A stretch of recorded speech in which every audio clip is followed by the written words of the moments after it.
the desert of the real.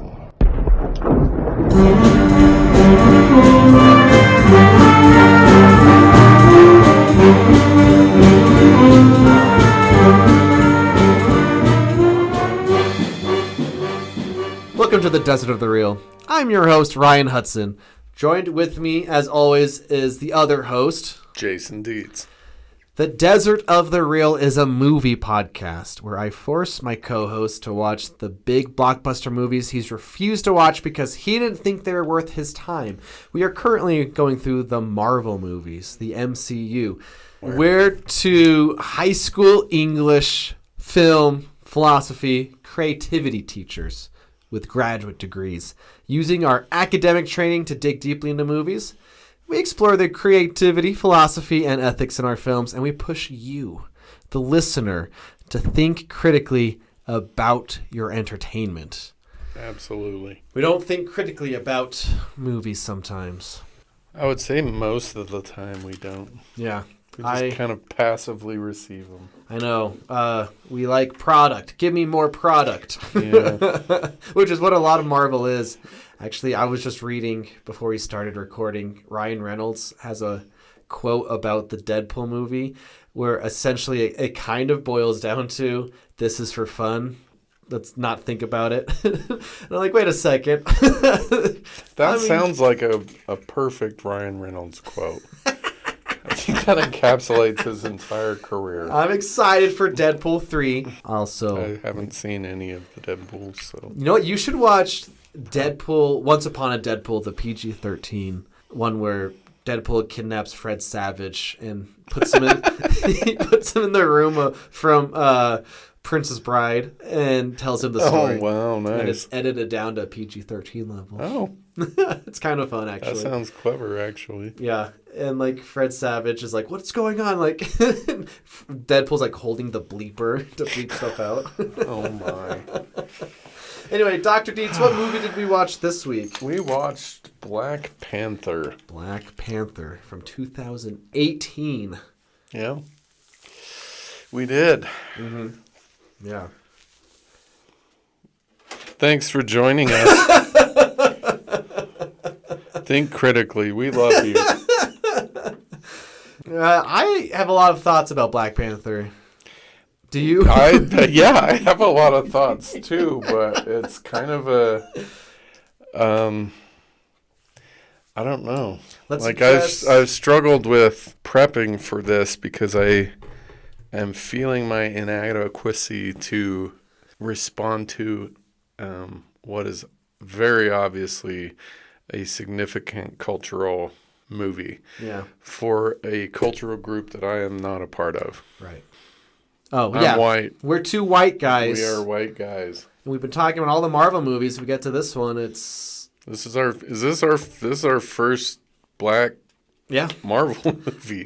Which is bizarre that they got that far without making a black Marvel movie. Yeah, I mean, you can point out a lot of things that have been the same way for a long time. Like, for example, there hasn't been a solo female superhero Marvel movie either. Oh? In fact, the first female hero in a title is Ant-Man and the Wasp, so it's shared with Ant-Man.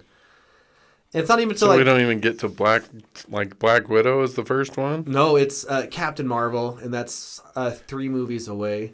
Oh. And does Black Widow get a movie? She gets a movie. I mean, it should have been in phase 2, I think, but she'll get her movie eventually. Super interesting. Post Endgame. So why don't we want that? I actually don't know why she didn't get one earlier. But why don't we want? So Marvel is very, very Americana-centric, like white America-centric. Yeah. But how does the world support Marvel? Oh, because Americans, like United Statesians, it's not ubiquitously white. Mm-hmm. But as a percentage of the world's population, it's minuscule. Right. And so how can Marvel be the highest grossing franchise of all time, and it's so focused on such a small group of the world's population. Like, how does that happen? Whatever lens we are on, postmodernism is now reflecting on that. Actually, a good word for it is post-meta modernism. Movies we're making are directly looking at the industry. Right. A good example is Nope, where in the movie Nope, their ancestor is the man who rode on the horse as the first film ever made of the horse galloping and stuff. And it's like pointing fingers at like the industry of starting here and then forgetting. Yeah. Anyway, but there is a very strong history in film of not everyone being allowed to be in front of the camera and getting fair treatment and stuff. So I think a lot of it might be just because it's been that way for 100 years and it's only starting to change in recent years. I don't know if that's a fair answer. No, I mean, yes, it is. Yes, I recognize that. But at the same time, 1960s was 60 years ago. Uh-huh. The civil rights movement, MLKJ, Malcolm X, that was my parents' early 20s.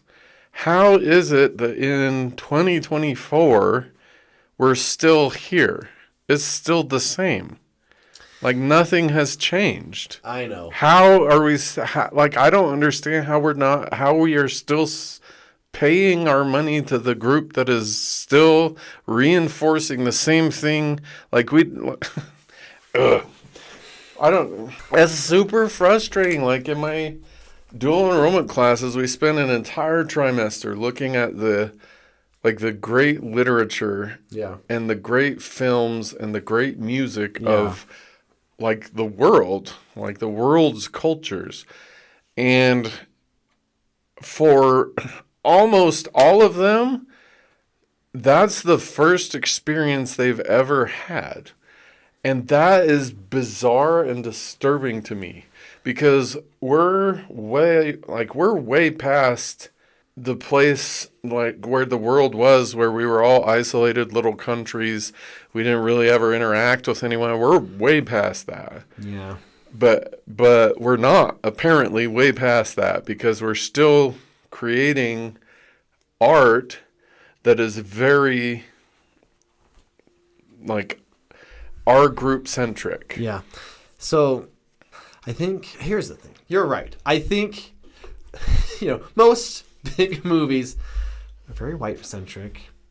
And I think audiences in their mind is open for acceptance of all kinds. You know what I mean? But they don't make it. Right. Because I think it's what about a little bit here or a little bit there? And it's wait a second, maybe I don't like there. I like here, but not there. You know what I mean? Yeah. I don't know. So I had a hard time with this movie for a number of reasons. Actually, let me just give this summary. The summary is T'Challa is the Black Panther. He is also now, because his father was blown up in Civil War, he's now the king of Wakanda. Yeah. So he goes home to assume that role. They have a ceremony in which, various factions within Wakanda have the opportunity to object to his kinghood. Nobody does except for this one group who have been excluded themselves. They excluded themselves, yeah. He comes out, T'Challa wins, becomes king. Great. And so, he yields to T'Challa, goes off back to his place. Yeah. And then we get some kind of flashback type stuff where T'Challa's father meets with T'Challa's brother. They're discussing, and that's where the central cultural tension emerges for the first time. So the central tension of this movie is not a superhero tension. It's a racial tension, but not. It's more an internal to the culture racial tension. How about that? Yeah. Between T'Challa's dad on one side is very insular. We have to protect Wakanda and Wakandan culture. Yes, we have all of this super advanced technology, but we can't let anyone know about it because they would overrun us. Yeah. It would be diluted, and we would lose our culture, which makes perfect sense. Right. And then we also have T'Challa's uncle, who recognizes the pain and the suffering of the African people worldwide that Wakandan technology could alleviate. That's the central tension of this movie. It really has nothing to do with Marvel or the Avengers or really anything else. It's that tension between, should we invite the world in, like our culture, us, our group in, and share the wealth, or should we use the power to get vengeance on the groups that have, for literally thousands of years, crushed the culture and the people? So T'Challa assumes command, assumes kingship, and he's doing his king thing, and then Michael B. Jordan's character, who I don't remember his name. Killmonger. Oh, but he has a... Anyhow, great. Killmonger shows up, and he's like, this is absurd that you have all of this power, all of this ability. You are doing literally nothing with it. Mm-hmm. There's all of this poorness, poverty, racism, destitution out there that this power could solve. You suck as a king. I challenge you because you're doing nothing. And Killmonger wins, kind of. Like, he fails to kill him. He just chucks him off the edge of this cliff into the water or whatever, assumes control, and starts planning vengeance, basically. Yeah. He's loading up weaponry, taking it out to the world for vengeance, and there's a lot of splintering within the Wakandan group. Some of them are like, well, he's the king, this is tradition, we're going to do this because it's tradition.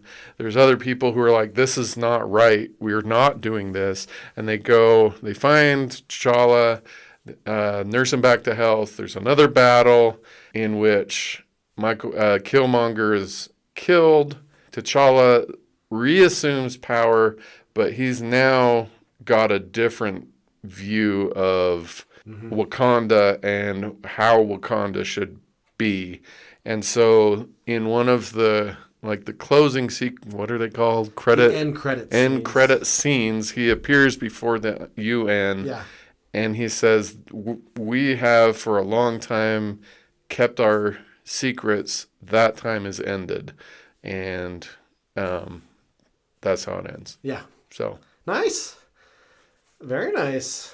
Okay, we're going to do positives, negatives, thinking the philosophy, ethics, film studies and stuff. We need to separate the film itself from what the film is saying. Because in my opinion, the film itself isn't that great. That's okay. You are allowed to not like this movie. It's basically the same movie as we've seen multiple times. Yeah, okay. It like a what are they called? The origin story movie. It's basically that same movie. Okay, that's my first note, but it's for a positive. Yeah, it's a lot. It's super similar to other origin stories, like you just said, but T'Challa is vastly different. Like, if you think Tony Stark, he's arrogant, selfish. Right. Doctor Strange, arrogant, selfish.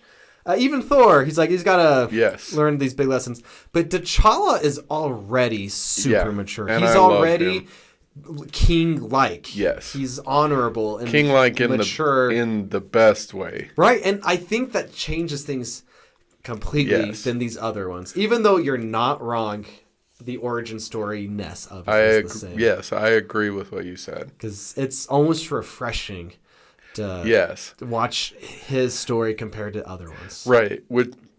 Yes, but it was also because of that for me very annoying that this plot is the same basic plot, because he's very obviously, of all of the characters that we've met, like you said, the most mature, probably the most intelligent, not in like Bruce Banner type intelligence, but in terms of like how Rational the world thinking, works yeah. and rational thinking intelligence. Yeah, by far. I agree. That was my number one pro was his character, T'Challa's character. Yeah. Not like character as not the character in terms of like who he is, like his moral character and his awareness of his position in the world vis-a-vis his people. Right. Loved it. I love that too. I also love how it opens up with the narration. It's just like get in, get out really fast with this exposition. It's like, this is what you need to know. There's a country, meteor, Right. and that's it. Like, I didn't like that a whole lot. I felt it was really contrived, but whatever. We got in, we got out, the end. Yeah. yeah. I think it's incredible that this movie series, this MCU, it's 18 movies in, and then it'll throw this movie at you. Right. A deeply personal movie, an important movie for a lot of people, and just also allowed to be so, I guess, illustrated by the author here, because it's super distinct from other ones. Yeah. It almost doesn't fit at all. Oh, yeah, I know. It's like when it shows flashbacks to the other one, it's like, yeah, this is part of that, even though it largely doesn't feel that way. Yeah, it almost doesn't fit in the MCU because which again is why I was so frustrated with the basic plot line, because it's so rich and deep in its culture, but then it's just chained to the same basic plot line. I don't know if that's like the director's fault as much as Right. that's just how stories are commonly And so that's told. why I feel like it just doesn't, commonly told universally or just like in the the hero's MCU. journey stuff. Yeah, I guess. I mean, Like it could have been so much. If this was a movie they made not as part of the MCU, I feel like it would be one of the greatest, like one of the great movies. interesting. If they had allowed it to just be a standalone, like light science fiction, I feel like it could have been one of the greatest movies of all time. Oh wow. But That's crazy. because it was chained into the MCU and they had to, develop the power and they had to, defeat the bad guy and whatever, I feel like that robbed it of the power that it obviously had, could have had, and should have had. So that's my main frustration with it. Here's the fact. Here's the thing, I guess.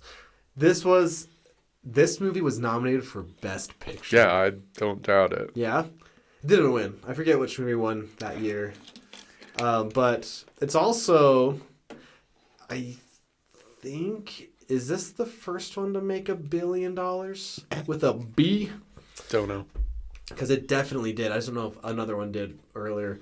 Because it was super successful, like everywhere. Which means, like, it Rightly so. it connected with a lot of people. But I think it's, as part of the MCU, I think it's fun and a good thing that we just get distinctly different things. Like, they're not all painted the same. I mean, plot-wise, maybe. Right. But this movie is so different than Thor Ragnarok. Yeah. And Thor Ragnarok was different than, I don't know, what came before that one. Guardians too. Yeah, Guardians too. Well, those two are kind of similar, I Yeah. suppose. But, Civil War wasn't not too long before that. And that's just, they're all different. Like, I don't think I can agree with that statement, but that's okay. here's okay. Here's a something I noticed, or maybe I heard someone point this out. You see a little bit of Wakanda in Civil War when they take Bucky to like the doctors and stuff, and he goes into cryo sleep or whatever. Like as the end credit. I don't remember that, but The lab that you see in for just a little bit is just whatever, people in white coats. But then the lab in this movie is so stylized. Like there's graffiti on the walls as part of the artwork. It's like a spiral that goes up. It's just so much, I guess, unique compared to awesomer. Yeah. Yeah, compared to the bland version we see just a smidgen in the post-credit scene in Civil War. Yeah. And like that made sense to me because the Wakandan culture has been like it. Like I don't know how long it's been around, but the very opening scene seemed like it's been around for a very long time, and so they've been developing all of that for a very long time. Yeah. So it makes sense that they would be awesomer than, Shield or whatever else. So, yeah. And the sister Shuri, I think it's confirmed, like in quotes, that she is the smartest character in the MCU, like even more than Bruce Banner and Tony Stark and stuff. Like, but again, that makes sense because this culture has been developing for who knows how long, right? And they started so far ahead of, like, I guess in this case, European culture. Yeah. It makes sense that the smartest people on the planet, or the most advanced people on the planet, would be Wakandan. Right. Like the whole... we talked about, with Thor Ragnarok, we looked at it with a post-colonial lens last week. This movie is all post-colonial. Right. The very idea of Wakanda is it's a civilization that was unaffected by colonization. Right. You know what I mean? Right. And all of it is made with that lens in mind. Right. Unquestionably. Which is... Again, one of the reasons I feel like this could have been one of the greatest movies ever made. Because as to my knowledge, there's never been a movie that juxtaposed this is what this is what all the African cultures are because of colonization versus this is what they could have been. Like it could have been immensely powerful. And apparently it was. I think a lot of people see it as immensely powerful. But it is. Mm-hmm. But it could have been recognized as I think the greatest movie ever made. Oh wow! If it had been not tied to the Marvel need to establish this character to use later. Mm-hmm. I don't know. So I love alternate history. I love what if. I love all of that. And this, to me, was such a powerful what if. Mm-hmm. What if everyone had just stayed in their own damn continent and left everyone alone? What if? There is, on Disney Plus, they're animated, but they're voiced by the actors, Marvel What If. Does it answer? Yeah. Like, it's more like fun scenarios, but... So that's, I think this movie is good. I do have some major issues with it we'll get to in just a little bit, but I think this bad guy is, I say, top 3 out of all the Marvel movies. Because I think wouldn't disagree. Not just he makes a good argument. I think there are people that agree with him. A lot of people. I think it would be hard to... If I were a part of what that culture had been through, I think it would be almost impossible not to agree with him. But it's also like he's so, I guess, emotional about it. Yeah. The flashback, it's magnificent. He talks to his dad and he's crying and stuff. The pathos is like, it's so palpable, I suppose. Yeah. It's awesome. And he's not even like, he's kind of a reveal villain. I mean, you kind of know he's evil the whole time, but it's Claw's movie until Claw dies and Killmonger's like, so this is my plan the whole time. But it's not. So we've had all these other villains that have these evil plans. And it's just about power. Mm-hmm. It's just about money or whatever the crap. Killmonger, I would have a hard time saying he's evil. Yeah. I really would. Because I personally I can't be there. Yeah. Like I can't put myself in where he's coming from. Right. But I couldn't, I can't say that he's evil. I can't. So this is the first time where we're presented with two, I think, equally understandable sides, equally valid arguments. And while the solution that Killmonger presents is basically, I think what T'Challa says is, you just want to become them. Like, he says that right near the end. You just want to do to them what they've done to us. I have a hard time saying, yeah, that's an evil thing. It's an understandable thing. I mean, sure, it's ethically probably not right. Right. But it's so hard to say that's evil, because in order to say that's evil, we have to discount like hundreds and thousands of years of abuse. Yeah. Like, I don't feel like I am qualified to say that's not right. See, and Killmonger should have been defeated because he was evil. See, that's fair. And here's, when we go over literary foils in my class, like an English class, I use a scene from this movie, except for now students haven't all seen it anymore, you know. Like, you used to be able to guarantee they've seen certain movies, but now I've gotten plenty of students like, I don't know, I haven't seen this one. Anyway, but there's that scene where they're in the throne room and they bring Killmonger in for the first time. Yeah. And I use them as foils, you know, characters that reflect off each Mirror other. image. There's similarities and differences help us understand each other. Because I at least I try to tell my class that T'Challa and Killmonger want the same thing. They want peace. But T'Challa wants to not use their weapons. And, like, it's like, that's not for them. I can't control other people's actions, but I can control this and do my part here. But Killmonger's like, I want to use weapons to eventually bring about peace as well. Right. And it's like, well, in a way they have the same goal. It's just how they want to do it is vastly different. And then we also add like a third perspective in T'Challa's dad, who, because T'Challa's open to fixing or inviting, right? Yeah. His dad's like, no, we don't want all these people coming in here. They'll dilute it, they'll ruin it, they'll whatever. Yeah. And so I think the movie ends in a good place. T'Challa has found a way to address all three perspectives in a way, I am assuming, in a way that will be like ultimately beneficial and positive for the world as a whole, and especially for the African peoples. And so that I thought was awesome. I love that. You know what's so funny? I just realized that Aquaman 2 does the same thing. And that movie's not great.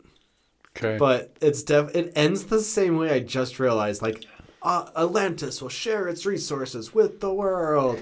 Yeah, like, but no, like, it's way better in this movie. Oh, okay. That's all I'm trying to say. Okay, so hold on. This movie sets up an idea right away. In fact, that idea of how T'Challa goes through this change of being the king that can make a change for his country. Because when he lands in Wakanda for the first time, his sister says this line, just because something works doesn't mean it can't be improved. Right. Which is like a key theme that goes through the entire movie. Like, that line is there for a reason. Yeah, for sure. To set up this idea of, like, this has been working, yeah, but something needs to be improved. Like, it's an old system that, got to shake it up. Yeah.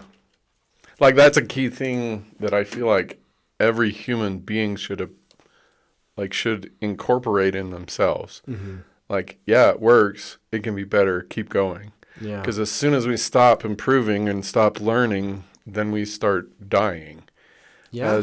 As individuals, as, groups, as cultures. So, yeah. Like, there's so much wisdom in this movie. like I pulled a couple also. Like, I cannot speak for past kings is one thing that T'Challa says. And, like, there's so much in that one sentence. Like, he's recognizing, like, his pivotal role. Like, past kings have done things that they felt were right, that now that we can see bigger, they were wrong. Yeah. I can't speak for them. I can't fix what they've done. But I can do something different. I can change.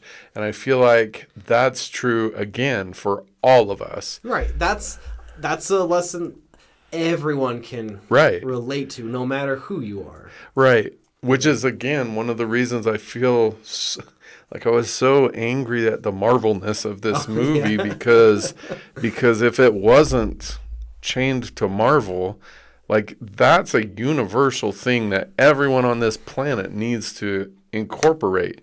Like, I mean, I agree, but I think I don't know if Marvel holds it down as much as you think it does. Okay, that's fair. That's fair. Well, like, I'll give you a couple of examples of how I feel like it holds it down. There's this, like, straight out of James Bond scene in the middle of this that I was just like, I was so angry that they did it. Yeah. But it's necessary because it's a Marvel movie. So, like, T'Challa's getting ready to do whatever he's doing, and his sister's, like, walking him through, oh, here's this thing that does that, and just straight out of James Bond. I'm like, what is that doing there? What would That's you only there. In your rewrite, what would you change from that? That would be gone. Like, what would you put There wouldn't be anything there. That's only there because this is a Marvel movie, and he has to be a superhero that we can use later on. Like, the whole superhero thing.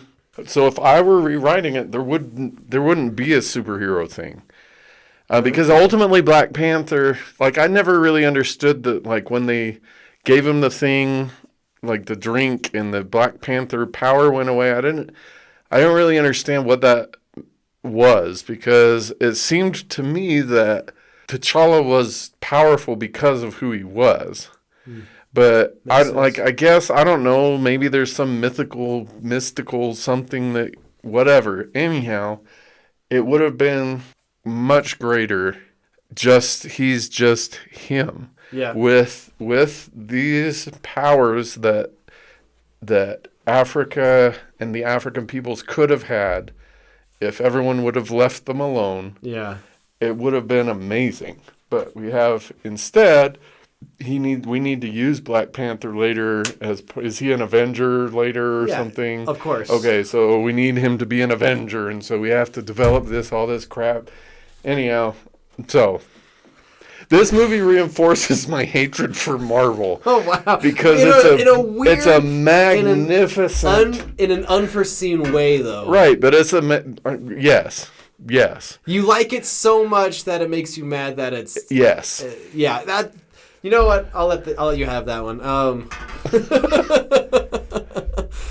I see what you're saying. I just... Like, Black Panther was created by Stan Lee, you know? Sure.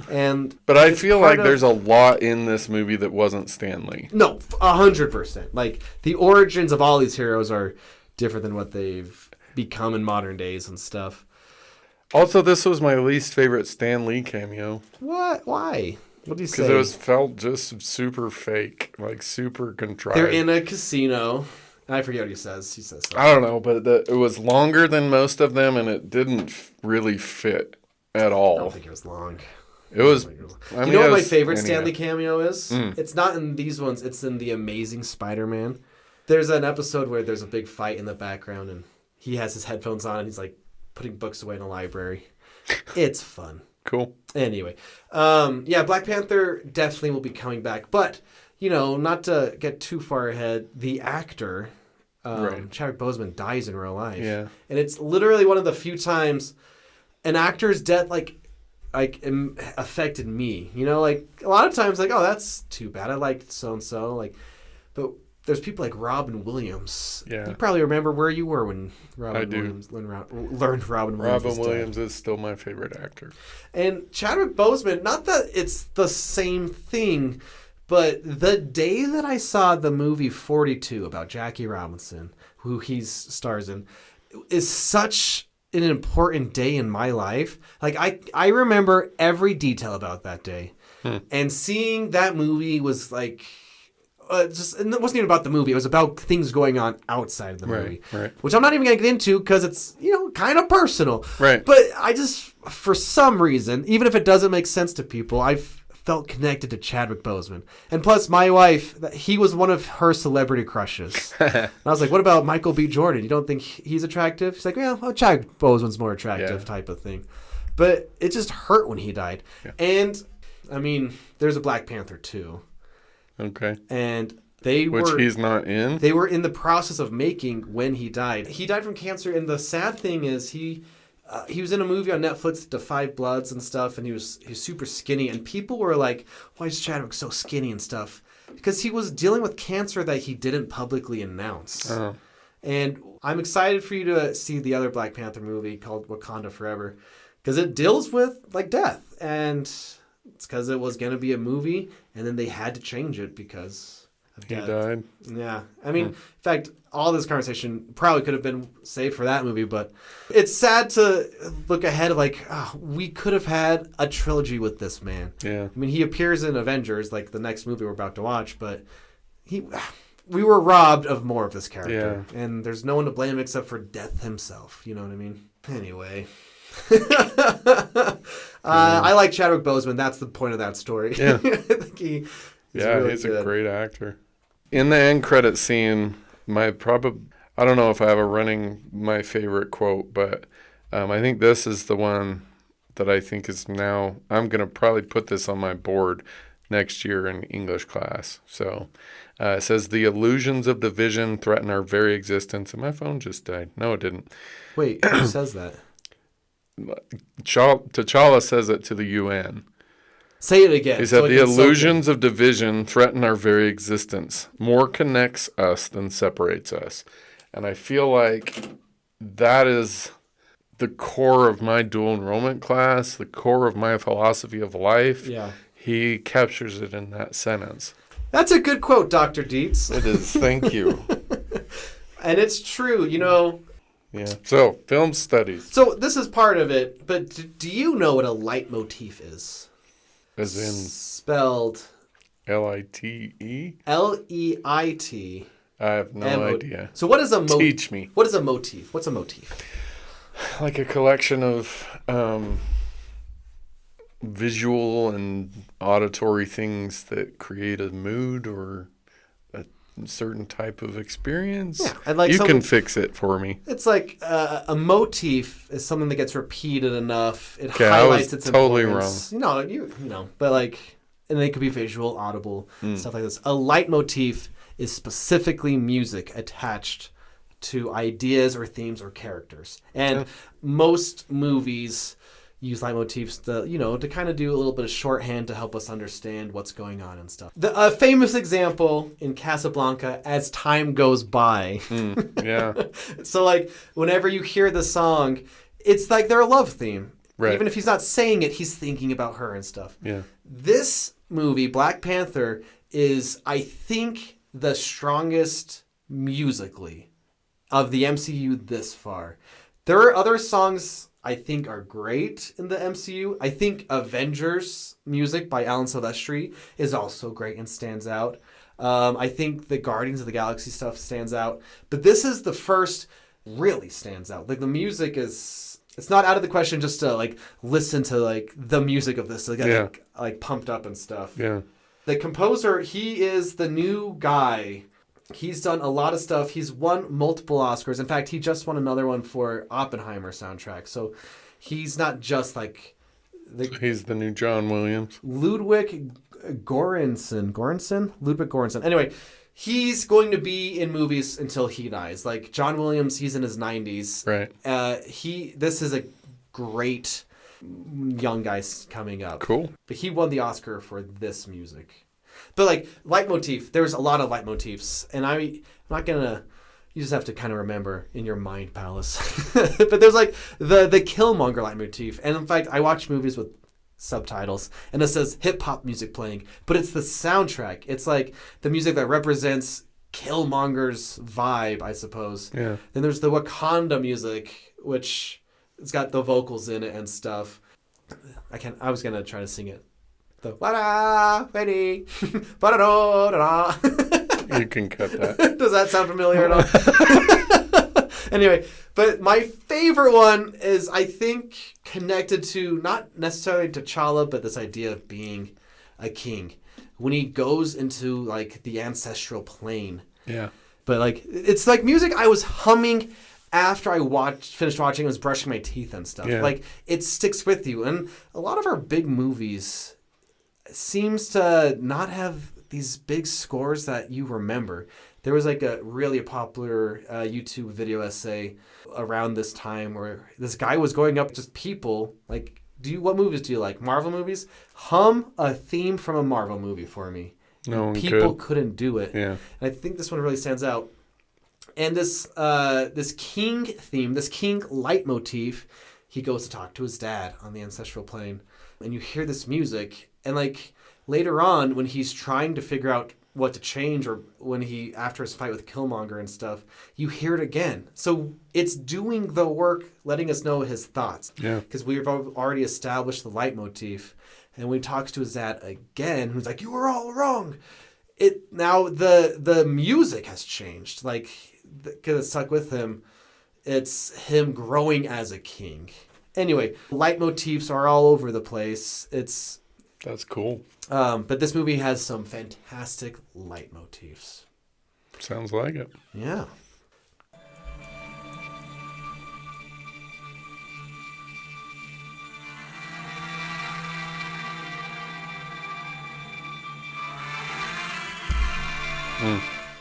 And like you hear it repeated at important times. And Killmonger's theme, like I said, it's somewhat hip-hoppy, but it's also a little bit unhinged. This is Killmonger's.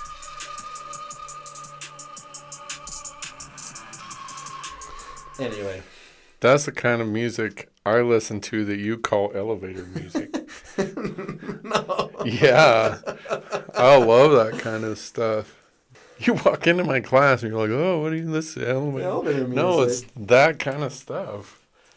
It's people doing awesome stuff with non-instrumental instruments, and Yeah. really cool. Also, another visual thing with that Killmonger theme, when he becomes the king, the camera's upside down and slowly rotates right side up, indicating like through like the cinematography, like the world's been flipped upside down. Right. Like everything's changed basically. Yeah. And it's so cool to see stuff like that in a movie. Yeah. Like, 'cause these are corporate movies, but this director has a lot of style and personality, and just the slow flip around also tells a lot to us visually. Yeah, for sure. I just like how it all comes together with, like, he has the fight with the one guy. We understand the rules. So when the fight happens later on. Right. And that was, so the ethics that I picked out was that, actually. Yeah. Like the rule-bound ethics. Like this movie seems to brutalize rule-bound ethics. So rule-bound ethics are basically, if there's a rule that says we're supposed to do it, that's what we do. Like it's a huge weakness that allows a lot, like in the scope of the, like how long is this movie in terms of actual days? Because it feels very like a week-ish. Yeah. It's not, like we've mentioned last episode. Right. A lot of these are. So it feels like temporally very short, but rule-bound ethics allow a lot of things to happen that shouldn't have or wouldn't have happened. Yeah. So like we're left with the question, if there weren't all of these rules and traditions and whatever, would Wakanda have become the solution to colonization problems generations earlier if the Wakandan culture had not been so heavily rule-bound in its ethics? Yeah. And we're left with that. But T'Challa's character has decided, okay, we are no longer going to make right and wrong decisions based on what are the rules. And so he's like, I don't know what ethical schools he's moving into, but I do recognize in the end credit scene that he is no longer willing to be bound by rules just because rules are there. Yeah. So, like his whole conversation with his dad again. right. When he says, "You were wrong." Yeah, that's another place. Yeah. He's stepping up. But yeah, I love that growth because we've said this word before, but it feels mature compared to other Marvel movies. Yes, very much so. Like Tony had to learn not to be prideful, but T'Challa We here. can't like even put those two in the same. T'Challa here is like, I need to be a better king for the entire planet. You know, So like we can put Tony Stark at the far end of this spectrum of awesome, and then we have T'Challa at the other far end of it, and everyone else kind of falls somewhere in between. Yeah, I absolutely loved his character. Mm-hmm. Yeah, he's magnificent character. Like he's like what I feel like every human being should be. I agree. Like, if everyone was like T'Challa, yeah, the world would be awesome. It would be a perfect place. I mean, I love, even like right away, it's different because they're going into that fight scene to get the girl, and he's like, don't freeze. Like, I never freeze. And then like he freezes, and like how they interact, just it's amazing. It feels great. Someone says this to T'Challa. You can't let your father's mistakes define who you are. You need to decide what type of king you are going to be. Yep. We can't let someone else define who we are. 100%. We need to constantly be changing. I agree. We need to constantly be looking at ways we can change. Yes. I think it's a great message there. Yeah, like I said earlier, I feel like this movie is like communicates powerfully the exact things that I try to teach in dual enrollment as far as our like individuality and the potential that we have as individual human beings to change the world in our spheres, to make everything better because we're there and we're committed to growth and we're committed to being our best self. Mm-hmm. I feel like I've rarely seen a movie that captures that as well as this one did. So yeah, I agree. So I have a fun fact of the reel for you. Yeah. Do you know what? Okay, the Claw, Andy Serkis, gets kidnapped. His name is Claw, spelled C-L-A-U. Oh, like the insane bearded guy? I made it rain. You know that guy. Yeah, okay. And Martin Freeman, the CIA guy. Right. Do you know what other main movie? They've been in a movie together. Do you know what that is? No idea. So, Andy Serkis famously, one of the most famous characters is Gollum. And then Martin Freeman, Bilbo Baggins in the Hobbit movies. Mm-hmm. So, on set, they were referred to as the Tolkien White Guys. Which is... That's clever. A joke like three layers deep. That is clever. Yeah. I like that. The Tolkien White Guys. That's clever. Okay, so here's the thing. I think this movie is great, but it's hard to not acknowledge some of the flaws of this movie, at least in my brain. I think the CGI is shockingly bad at times. It is, yeah. Like PlayStation 3 vibes. And it doesn't ruin the movie. But it's noticeable, even for a guy like me. It's someone who maybe doesn't necessarily look for it all the times. This is, I think, definitely a victim of Disney sending out various scenes or moments to different companies. There's not one person behind everything. Yeah. But especially the end fight, it's bad. It is very bad. And it's hard to ignore sometimes. I think some of the fighting is also not great. Yeah. There is a moment when they're fighting on the waterfall. It's not even clear how he gets hit, but M'Baku gets like hit upward, and it's like I guess that was his knee, but it's not clear it all what happened. Because I thought I must have blinked at the wrong moment or something. No, Because I was like, it's what? just like that. Yeah. Okay.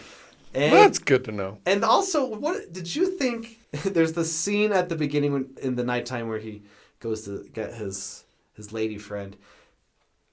It's too dark. Yeah. And there's a new trend, not a new trend, but for some reason recently, night scenes aren't shot where you can see stuff. Yeah. And a lot of people online are pointing out scenes from 80s action movies, 90s action movies, where it's like, this is a night scene. We can see everything. Right. It doesn't have to be literally dark. I think a lot of people first noticed in the last season of Game of Thrones, it's called like The Long Night or something, a big battle at nighttime. And the next day, there's all these reports of people literally turning up their screen brightness. I even did it when it came out. But people start pointing at different scenes where it's like, how come we can't see it? Why do we have to film it this way? But there are plenty of examples of like with great night scenes, even in modern days. Like I already mentioned Nope, but Nope's a great example because they like did something brand new for the first time. They filmed in daytime with like an infrared camera, and they did something brand new to make it look like nighttime and made it look crystal clear in the dark and stuff. And Mad Max Fury Road, the nighttime scenes were shot in daytime and made to look night. But it's not great. I will say it's almost made up for the single shot where the bad guys or whatever, or the guys are just looking at what's the dog barking at, and then look up, and it looks like what it would look like in nighttime with flashlights. Yeah. That one shot maybe makes up for it, but it is too dark. Yeah, it is. I agree. Like what's the point of shooting it if you can't see anything that's happening? Yeah, I agree. Anyway. Oh, and one final thing. I would say it's a nitpick, but it dates this movie when he goes and talks to his sister, and she goes, I only have one question. What are those?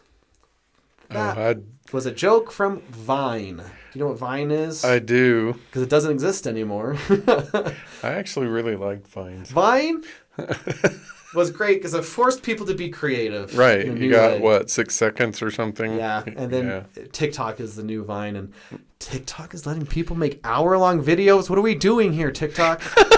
Anyway. TikTok, go away. What are those? Go a big joke. Flush yourself. Was a big joke in 2017. Yeah, I had no idea what that was even about. Because I was in college when this movie was made, and I remember people making that joke. Okay. Anyway, so it doesn't date that it. Didn't fit. But, because you didn't even register. No. Well, it registered as like, what on earth is she doing? A Vine reference. Okay, well. Yeah. Didn't need that. I like the sneakers joke. I call them sneakers. This is so random. I have to say it. That joke is made in the Carmen Sandiego TV show.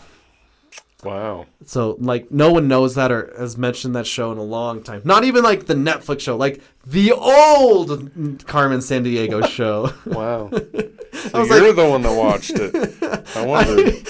The craziest thing is I learned that after seeing Black Panther. I was watching it on YouTube. Why? Because I loved the Carmen Sandiego games. Yeah, I love the games. Where in the world is Carmen Sandiego? Where in time is Carmen Sandiego? They were great games. And I was like, what was that show like? Because I remember seeing part of it on my grandparents' TV because they had cable and stuff. And I pulled up an episode on YouTube and I'm like, there's the sneakers joke. That's funny. Anyway.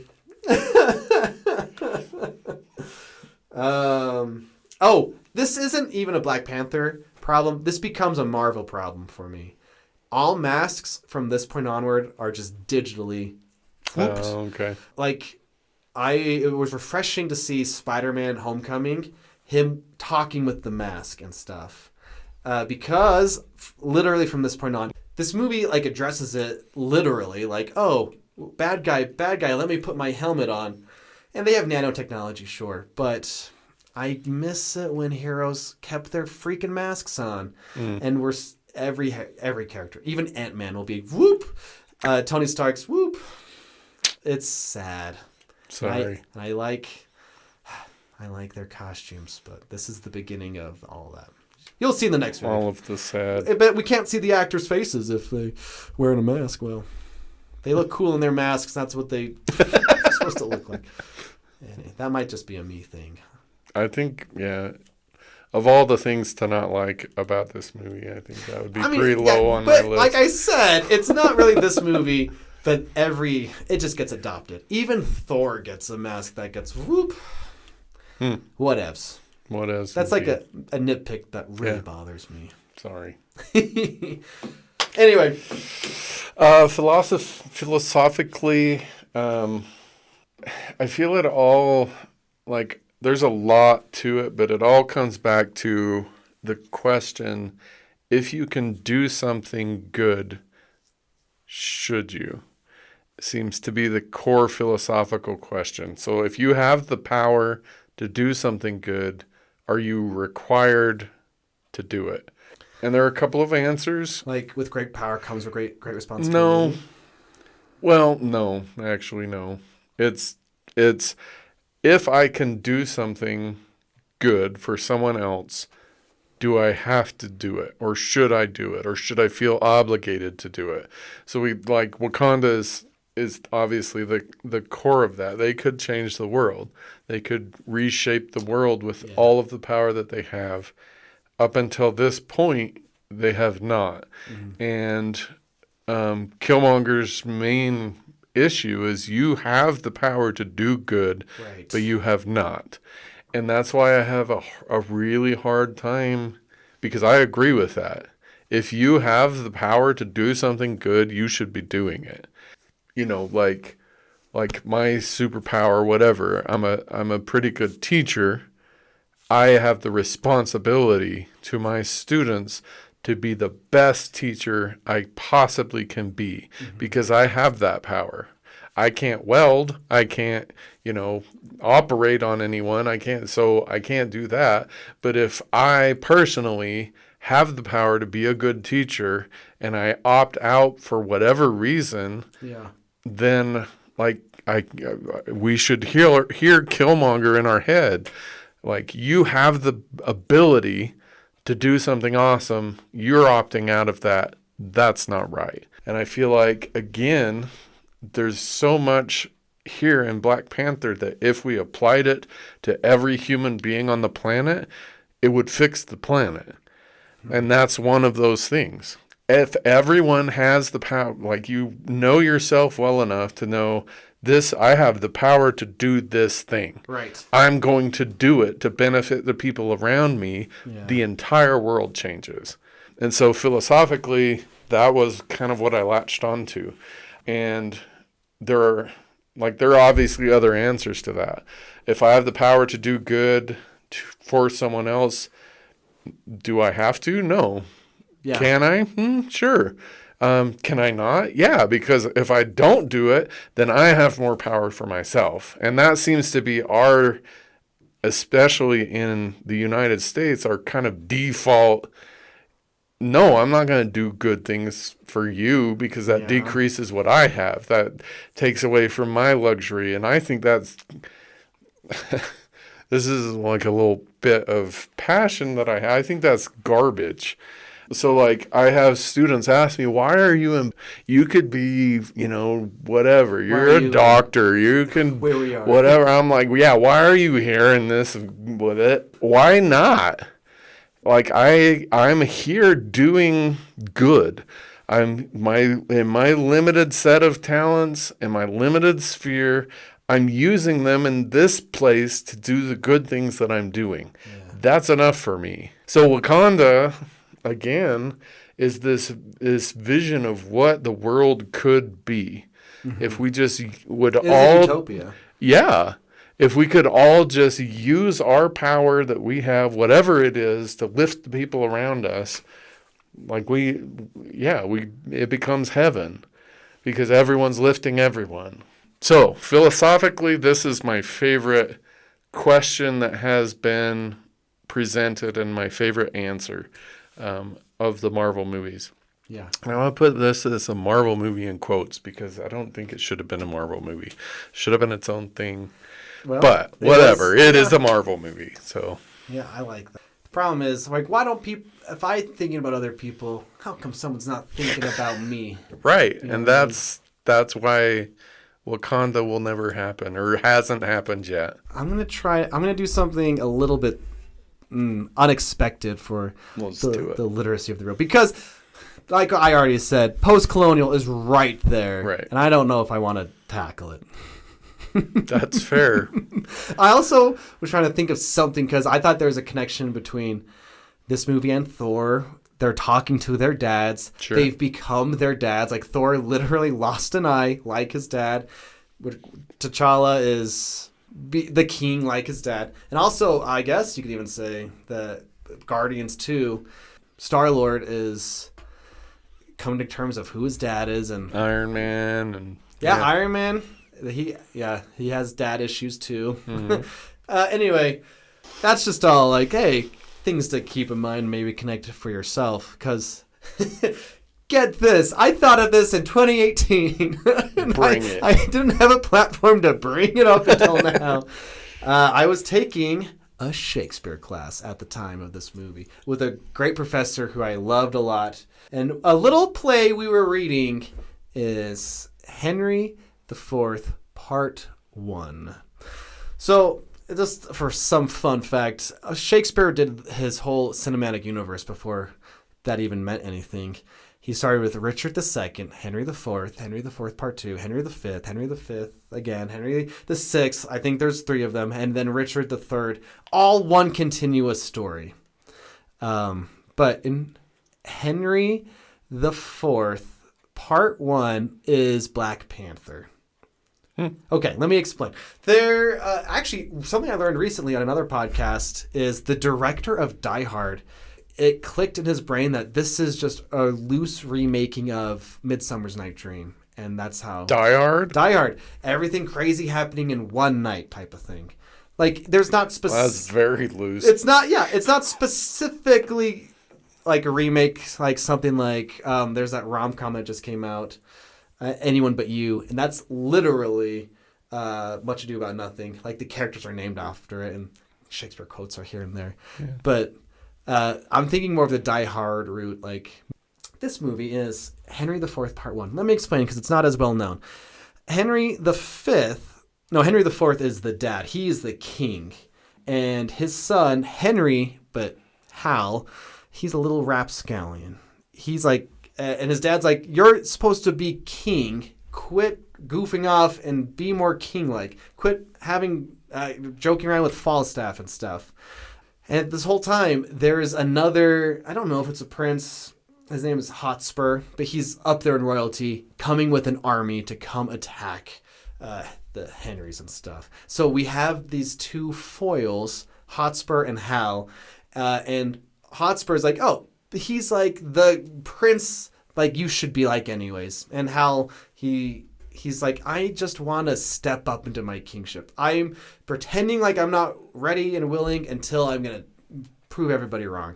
But it's this idea of I'm going to prove to you I am a worthy king. And he like wins the battle at the end against Hotspur. I remember in 2018 thinking like, this is Black Panther. These 2 men trying to be king in different ways, right. And having to fight at the end and stuff. So it's not strong, and I don't know if anyone's thought this, but in case someone's accusing me of stealing this idea, no, this is a me original. It's a Ryan original. This movie is Shakespeare. Cool. It's also very Shakespearean in general, but sure. But anyway, I thought that'd be a fun change of pace. That's cool. I can't honestly say I've ever read Henry IV, so. A lot of people have it. The Hollowed Crown is like the kind of the where most people have seen it. It's like the mini-series taking all the Henrys and stuff into one big story, cutting out a lot of the stuff that like all the history there's a lot stuff. of Henry plays, okay? Right. There's like at least 5, I think.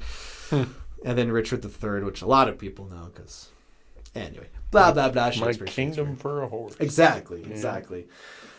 Cool. But honestly, if you want to better understand the lens of post-colonial, it's not a bad movie to analyze. Yeah. It'd be a really easy movie to analyze through that lens. Yeah. the dessert of the real? I guess it would be the Black Panther juice. Yeah. I guess whatever that is. I think the flower, and then they the flower, yeah. And they destroy the flower so no one else can get his powers. I think part of the reasoning is like, why don't Black Panther's teammates also get his powers? Right. Let's just bypass all of that type of thing. See that? Anyhow, yes, that's another Marvel. I like the part thing. when M'Baku's like, if you talk again, I'll feed you to my children. I'm just kidding. We're vegetarians. Yeah. It was just a beautiful movie. I think it's great. And I think it's great there's room for it in the Marvel Cinematic Universe. I think I will always be bitter that this movie was a Marvel movie. But aren't you a little bit excited to see Black Panther interacting with other Avengers in the next movie? I feel like he's going to illustrate how juvenile and absurd everyone else in the Marvel Universe is. Yeah. And so he may destroy all of the positiveness that has been slowly budding in me, because this is what a true superhero should be like. I mean, yeah. You know what? Our very first episode, which is not good, we had this conversation about we need an arrogant man just to shake up superheroes. And this is you coming back to that thought of like, yes, a hero should be heroic. But he's not heroic like Superman heroic. He's heroic. Regal. Well, he's heroic ethically and philosophically. Yeah, he's the best. He's what all human humans we should should all be like way. T'Challa. Yes. If we were, the world is different. This was an exciting time to be a comic book fan, a Marvel fan, or just a fan in big events in general, because Infinity War was hyped, you could say.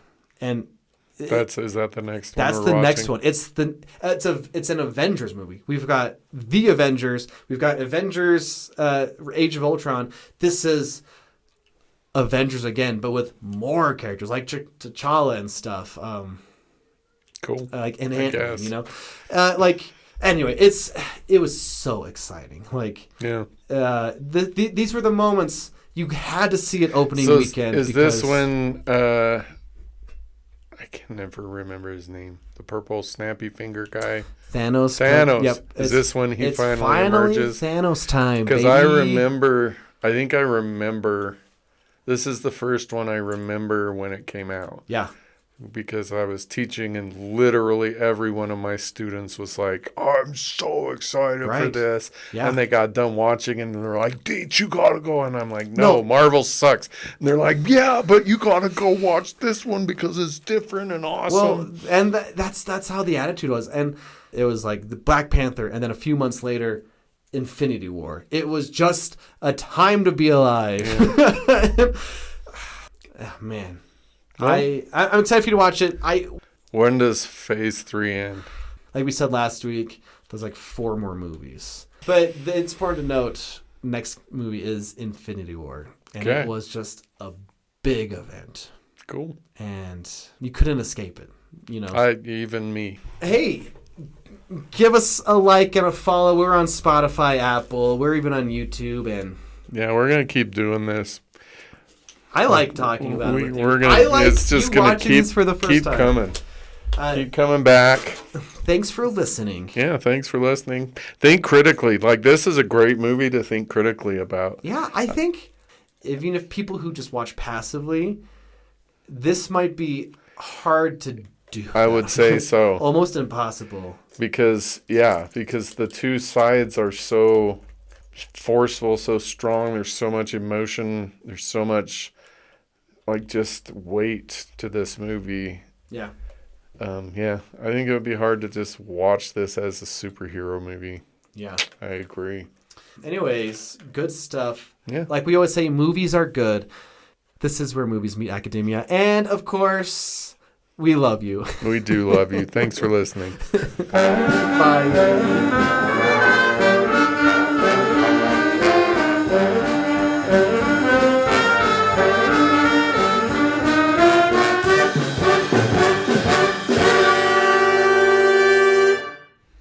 They use the word foes. I don't think I'm going to read this. Foes? Yeah. As opposed to... Enemies?